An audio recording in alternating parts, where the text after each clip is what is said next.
Hello বন্ধুরা, আবারও চলে এসেছি কিছু ফেব্রিক নিয়ে। তো আজকে চলে এসেছি নেট ফেব্রিক নিয়ে একটা বেবি ড্রেস বানাবো। তো দেখো, একটা পুঁথিওয়ালা লেস নিয়েছি, একটা শার্টিনের কাপড় নিয়েছি, আর 3টে কালারের এরকম নেটের ফেব্রিক নিয়েছি।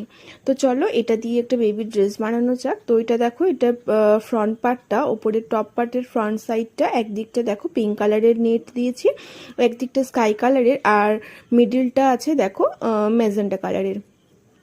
আর এটা হচ্ছে ব্যাক সাইডটা। তো ব্যাক সাইডটা পুরোটাই আমি পিঙ্কের মধ্যে রেখেছি। তো এটা দেখো পুরোটা রেডি করে তোমাদের সাথে আমি শেয়ার করি। দেখো এই যে ফুল লুকটা ড্রেসটার, তো কেমন লাগছে অবশ্যই কিন্তু কমেন্ট করে জানিও। আমার তো ভীষণই ভালো লেগেছে।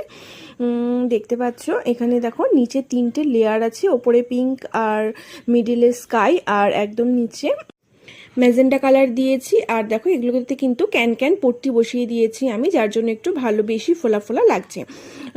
আর একদম নিচে শার্টিনের কাপড় দিয়েছি। আর ওপরে টপ পার্টটা আর একবার দেখিয়ে দিই তোমাদের, এরকমভাবে দুদিকে প্লিটস দিয়ে দিয়েছি। আর মিডিলটা দেখো এরকম ট্রান্সপারেন্ট ছিল, এটা ম্যাজেন্টা কালার দেওয়া ছিল, এখানটা কিন্তু ট্রান্সপারেন্ট ছিল, এখানে কোনো ভেতরে লাইলিন ছিল না। আর এখানে দেখো কোমরের দিকে আমি এই পুঁথি লেসটা বসিয়ে দিয়েছি, আর এই বোটা বানিয়েছিলাম বইয়ের মিডিলেও দিয়ে দিয়েছি। আর এই দুটো কালার থেকে একটা কাঁধে ছোট্ট বো করে দিয়েছি, আর ব্যাক সাইডটা অনেকটা বড় করে একটা বো করেছি, দেখতে কিন্তু বেশ ভালো লাগে। আর ব্যাক সাইডে একটা চেন দিয়ে দিয়েছি। তো তোমাদের ড্রেসটা কেমন লাগলো অবশ্যই কিন্তু কমেন্ট করে জানি। আর কারো যদি ভালো লেগে থাকে অর্ডার দেওয়ার জন্য অবশ্যই কিন্তু আমাকে ডিএম করতে পারো। তো ব্যাক সাইডে এরকম বড় একটা বো বানিয়ে দিয়েছিলাম, দেখতেই পাচ্ছ যেটা।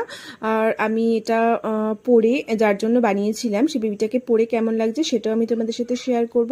আর ভিডিওটা ভালো লাগলে অবশ্যই একটা লাইক, কমেন্ট, আর পারলে একটা শেয়ার করে দিও। তো টাটা বন্ধুরা, দেখা